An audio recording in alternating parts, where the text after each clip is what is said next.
सभी भाइयों को मेरे यूट्यूब चैनल शैक्षिक पाठशाला में आप लोग का स्वागत है। मैं उम्मीद करता हूँ आप लोग स्वस्थ होंगे, मस्त होंगे, अपनी पढ़ाई चल रही होगी। हम देखेंगे practice set number previous year का 41 ये आया हुआ 28 नंबर 2021। शिफ्ट हमारी कौन सी? शिफ्ट हमारी सेकंड है। चलिए शुरू करते हैं। देखते हैं पहला क्वेश्चन समान हिंदी का। इनमें से किस पुस्तक में सूरदास के दृष्टकूट पदों का संग्रह है? ऑप्शन ए यानी दृष्टकूट क्या है? दृष्टकूट पदों का संग्रह है। ऑप्शन ए सूरदास, साहित्य लहरी, सूरसागर, इनमें से कोई नहीं। तो सूरदास कृष्ण भक्ति कवि थे। सूरदास गाए हुए पदों को सूरसागर या सुरसरावली और साहित्य लहरी में संकलित किया जाता है। साहित्य लहरी ग्रंथ इनके दृष्टकूट का पदों का संग्रह है। ठीक, विकल्प हमारा कौन सा हो जाएगा? विकल्प हमारा 2 सही हो जाएगा। ठीक, साहित्य लहरी। सूरदास के दृष्टकूट पदों का संग्रह कौन है? साहित्य लहरी। ठीक, अगला क्वेश्चन देखते हैं। कभी नाव पर गाड़ी, कभी नाव पर गाड़ी, कभी गाड़ी पर नाव, इस मुहावरे का क्या अर्थ है? कभी नाव पर गाड़ी और कभी गाड़ी पर नाव, इस मुहावरे का अर्थ क्या है? तो इस मुहावरे का अर्थ है कि जीवन में उतार चढ़ाव आते रहते हैं। देखते हैं विकल्प। गाड़ी अलग चल रही है और नाव अलग, कभी छोटा महत्वपूर्ण हो जाता है, कभी बड़ा। ठीक है, जीवन में उतार चढ़ाव आते रहते हैं। विकल्प हमारा 3 से हो जाएगा, कभी जीवन में उतार चढ़ाव आते रहते हैं। ठीक है, अगला क्वेश्चन देखते हैं। हिंदी तिथि को भारत के संविधान में हिंदी को भारत की राजभाषा की मान्यता प्रदान की गई 14 सितंबर 1949 को, 14 सितंबर 1951 को, 14 सितंबर 1948 को, 14 सितंबर 1950 को। विकल्प हमारा फर्स्ट से हो जाएगा, 14 सितंबर 1949 को भारत के संविधान में हिंदी को राजभाषा की मान्यता प्राप्त की गई। अगला क्वेश्चन देखते हैं। इनमें से कौन शब्द तिमिर का विलोम है? तो तिमिर का विलोम प्रकाश होता है। ठीक, विकल्प हमारा 4 से हो जाएगा। और अंधकार का भी प्रकाश होगा, उजाला का अंधेरा होगा। ठीक, अगला क्वेश्चन देखते हैं। इनमें से कौन शब्द उर्दू के उपसर्ग से नहीं बना है? नाराज, लाचार, दुबला, बेवकूफ़। तो उर्दू के उपसर्ग से जो हमारा नहीं बना है वो हमारा नाराज, लाचार, बेवकूफ़ बना है, दुबला नहीं बना है। ठीक है, उर्दू के उपसर्ग से नहीं बना दुबला। नाराज, लाचार, बेवकूफ़, ना ला बे। ठीक है, तो ये आपका हो जाएगा, दुबला नहीं बना है। अगला क्वेश्चन देखते हैं, क्वेश्चन नंबर 6। इनमें से कौन शब्द कादम्बरी का समानार्थी है? मैना, लक्ष्मी, सरस्वती, मदिरा। तो कादम्बरी के समानार्थी शब्द होगा मैना, सरस्वती, मदिरा। ये तीनों हैं। मैना, सरस्वती, मदिरा तीनों है, लक्ष्मी नहीं है। ठीक है, विकल्प हमारा 2 सही हो जाएगा। अगला क्वेश्चन देखते हैं, question number 7। 100 poems of Kabir पुस्तक के संपादक इनमें से कौन है? परशुराम चतुर्वेदी, एल्विन अंडरहिल, रविंद्र टैगोर, क्षिति मोहन सेन। तो विकल्प हमारा 3 से हो जाएगा, रविन्द्रनाथ टैगोर जी हैं। 100 पोएम्स ऑफ कबीर पुस्तक के कबीर के 100 पदों का संकलन है, जिसके संपादक रविन्द्रनाथ टैगोर है। इसका अनुवादक वर्ष 1911 में किया गया था। क्वेश्चन नंबर अगला देखते हैं, यानी 8। निम्नलिखित में कौन सी बोली हिंदी बोली नहीं है? कौन सी बोली हिंदी बोली नहीं? ब्रज, भोजपुरी, मलयालम, अवधी। तो विकल्प हमारा 3 सही हो जाएगा, मलयालम नहीं है। ठीक है, हिंदी बोली मलयालम नहीं है। हिंदी प्रमुख बोलियों में ब्रज आ जाएगा, भोजपुरी आ जाएगी, अवधी आ जाएगा, मैथिली, अंगिका, बुंदेली, कौरवी, कन्नौजी, छत्तीसगढ़ी, हरियाणवी, कुमायूनी, गढ़वाली, बघेली आदि। लेकिन हिंदी मलयालम नहीं आएगी। ठीक है, तीनों आएगी। अगला क्वेश्चन देखते हैं। हिंदी प्रहरी इनमें से किसे कहा जाता है? तो हिंदी का प्रहरी देखते हैं विकल्प। हिंदी प्रहरी इनमें से किसे कहा जाता है? मदन मोहन मालवीय, पुरुषोत्तम दास टंडन को, महात्मा गांधी, काका कालेकर को। विकल्प हमारा 2 से हो जाएगा, पुरुषोत्तम दास टंडन को हिंदी का प्रहरी कहा जाता है। ठीक, साहित्य अकादमी द्वारा पुरस्कृत रचना ताप के ताए हुए दिन किसकी रचना है? ताप के ताए हुए दिन देखते हैं विकल्प। केदारनाथ अग्रवाल, शमशेर बहादुर सिंह। विकल्प तीसरा त्रिलोचन। विकल्प हमारा 3 से होगा, त्रिलोचन को उनकी रचना ताप के ताए हुए दिन के लिए वर्ष 1982 ईस्वी में साहित्य हिंदी अकादमी द्वारा पुरस्कृत किया गया था। ठीक, साहित्य अकादमी द्वारा पुरस्कृत किया गया था। क्वेश्चन नंबर अगला यानी 11 पैराग्राफ 11 से 13 हम इसको छोड़ते हैं। 14 देखते हैं। 14 हमारा क्या है? इनमें से गाल बजाने मुहावरे क्या अर्थ है? तो गाल बजाने मुहावरे का अर्थ होता है डिंगे हाँकना। विकल्प हमारा 2 से हो जाएगा। ठीक, क्वेश्चन नंबर अगला देखते हैं। Question number 15। जग पड़ता नेत्र देख बड़े बड़े, हीरकों में गोल नीलम है जड़े। जाग पड़ता नेत्र देख बड़े बड़े, हीरकों में गोल नीलम जड़े। इनमें कौन सा अलंकार है?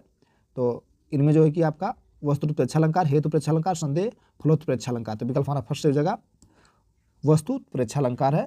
जब किसी पद में एक वस्तु में दूसरी वस्तु की संभावना प्रकट की जाती है वहाँ वस्तु प्रेक्षालंकार होता है। जाग पड़ता नेत्र बड़े बड़े, हीरकों में गोल नीलम है जड़े। क्वेश्चन अगला, आजीवन में कौन सा समास हो जाएगा? तो आजीवन में अव्ययी भाव समास हो जाएगा, क्योंकि इसमें पूर्व पद प्रधान और अव्यय होता है आजीवन, अजन्मा, आमरण, आगम में। ठीक, तो विकल्प हमारा सही हो जाएगा फर्स्ट, अव्ययी भाव समास। अगला क्वेश्चन देखते हैं। इनमें से कौन शब्द उपसर्ग रहित है? उपसर्ग रहित, अत्यधिक, विदेश, सुयोग, सुरेश। ठीक, तो उपसर्ग इनमें से कौन सा रहित है? तो विकल्प हमारा हो जाएगा 4, सुरेश जो है कि उपसर्ग रहित है। सुरेश उपसर्ग रहित शब्द है और अत्यधिक में अति, विदेश में भी व सुयोग में सु उपसर्ग लगा हुआ है। अगला क्वेश्चन देखते हैं, क्वेश्चन नंबर 18। संविधान के किस अनुच्छेद में भारत सरकार के उन कर्तव्यों का दायित्व का उल्लेख किया गया है जिनका पालन हिंदी के प्रचार प्रसार और हिंदी विकास के लिए किया जाता है? अनुच्छेद 343, अनुच्छेद 344, अनुच्छेद 351, अनुच्छेद 350। विकल्प हमारा फर्स्ट, विकल्प हमारा थर्ड सही हो जाएगा, अनुच्छेद 351। ठीक है, अगला क्वेश्चन देखते हैं। जब वाक्य क्रिया के लिए लिंग वचन और वचन पुरुष, लिंग वचन और पुरुष, कर्ता अथवा कर्म के लिंग वचन और पुरुष के अनुसार न होकर के एक वचन पुल्लिंग तथा अन्य पुरुष में हो तो वाक्य में कौन सा वाच्य होता है? देखते हैं विकल्प, कर्मवाच्य, कृतवाच्य, भाववाच्य। विकल्प हमारा 3 से हो जाएगा, भाववाच्य होगा। जब वाक्य क्रिया के लिंग वचन और पुरुष, कर्ता अथवा कर्म के लिंग वचन अथवा पुरुष के अनुसार न होकर के एक वचन पुल्लिंग व अन्य पुरुष में हो तो भाववाच्य होता है। ठीक है, अगला क्वेश्चन देखते हैं। इनमें से किस शब्द की वर्तनी शुद्ध है? इनमें से किस शब्द की वर्तनी शुद्ध है? तो विकल्प इसका 4 हो जाएगा। साफ साफ दिख रहा है, जो स्वर्गीय लिखा है बहुत ही शुद्ध लिखा है। ठीक, अगला क्वेश्चन, ज्ञात व कल्पित तथ्यों के आधार पर लिए गए निर्णय के लिए इनमें से उपयुक्त शब्द क्या है? अपठित है, अनुमोदन है, अध्यारोढ़, परिकल्पना। ज्ञात व कल्पित तथ्यों के आधार पर, तो ज्ञात और कल्पित तथ्यों के आधार पर लिया गया निर्णय, उसके लिए उपयुक्त शब्द अध्याहरण होगा। ठीक, अध्याहरण। विकल्प हमारा 3 से हो जाएगा। अगला क्वेश्चन देख, इसमें क्या है? निम्नलिखित तत्सम शब्द में, तत्सम शब्द इसमें से कौन है? तो तत्सम शब्द हमारा रात हो गया, यमुना हो गया, बिजली हो गया, ये नहीं, जनेऊ हमारा तत्सम शब्द है। ठीक है, जनेऊ तत्सम शब्द है। रात जो है कि तद्भव है, और जनेऊ भी हमारा तद्भव है, बिजली भी हमारा तद्भव है। ठीक, तद्भव है। अगर हम देखते हैं बिजली का तत्सम तो विद्युत हो जाएगा, रात का रात्रि हो जाएगा। ठीक, अगला क्वेश्चन देखते हैं। संकेतवाचक सर्वनाम किसे कहते हैं? तो संकेतवाचक सर्वनाम संबंधवाचक सर्वनाम को नहीं, प्रश्नवाचक को भी नहीं, निश्चितवाचक को भी नहीं। विकल्प हमारा हो जाएगा संकेत करना है, निश्चयवाचक सर्वनाम को संकेतवाचक भी सर्वनाम कहते हैं। संकेतवाचक सर्वनाम या निश्चयवाचक सर्वनाम कोई कहा जाता है। निश्चयवाचक यानी संकेतवाचक सर्वनाम जिन सर्वनाम शब्दों से किसी निश्चित व्यक्ति वस्तु की ओर निकटता अथवा दूरवर्ती का संकेत का बोलता है, निश्चयवाचक सर्वनाम कहते हैं। निश्चयवाचक सर्वनाम का इंगित करता है वह, इस, उस, वे इत्यादि सर्वनाम आते हैं। ठीक, अगला क्वेश्चन, भरतेंदु पत्र कहाँ से प्रकाशित होता था? तो भरतेंदु पत्र का जो प्रकाशित हुआ वृंदावन से प्रकाशित होता था। ठीक, विकल्प हमारा 4 है। भरतेंदु पत्र का प्रकाशन वर्ष 1984 में वृंदावन से पंडित राधाचरण गोस्वामी द्वारा किया जाता था। अगला क्वेश्चन नंबर 25, मनोभाव को सूचित करने वाले शब्द किस अव्यय के बोधक हैं? मनोभाव को सूचित करने वाले शब्द विस्मयादि बोधक के अव्यय हैं, जैसे आ, अरे, हे।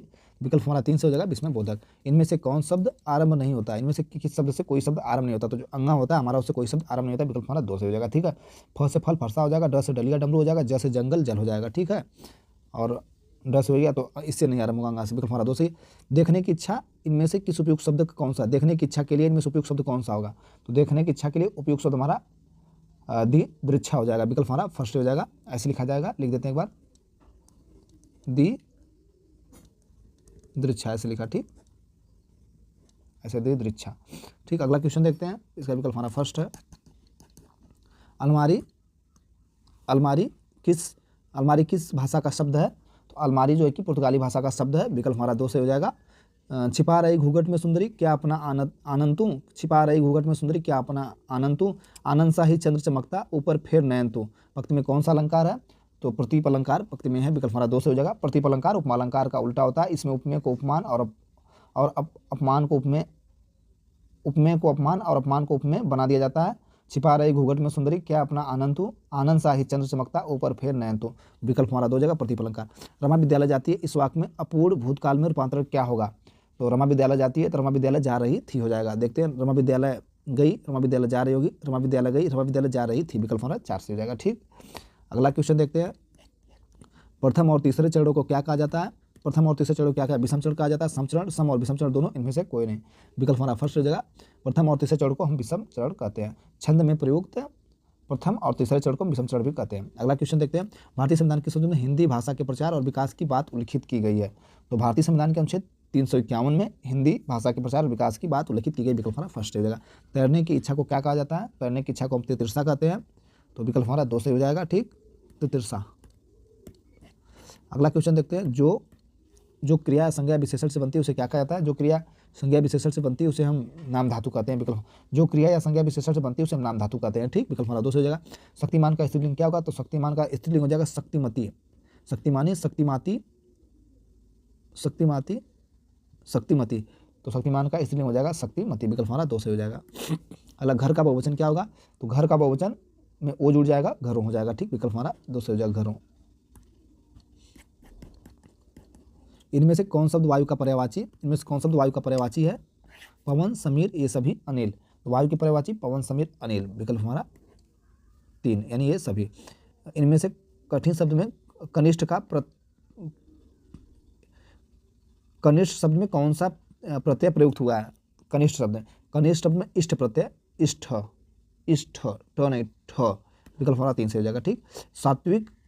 सात्विक अनुपात कितने प्रकार के होते हैं?